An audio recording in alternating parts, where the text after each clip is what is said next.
Let's take a closer look at the first stage of labor, which is further divided into three parts: early labor, active labor, and transition.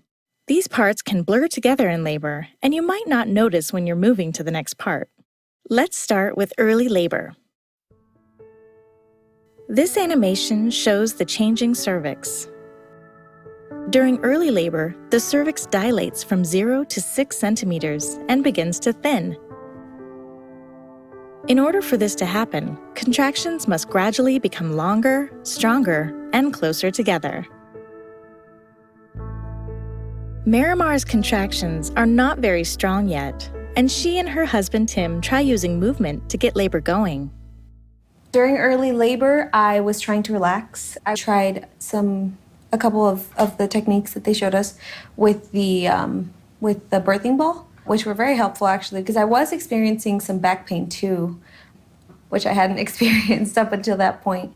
I was trying to keep mentally present enough to be able to help. I was just enjoying the calm parts before we actually got to the hospital.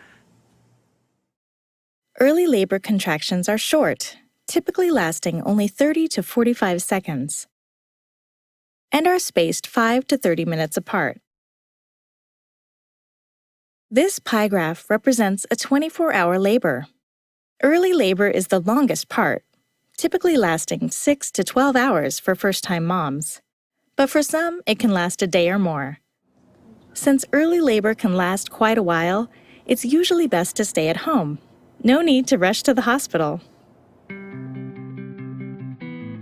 Your emotions will change throughout labor.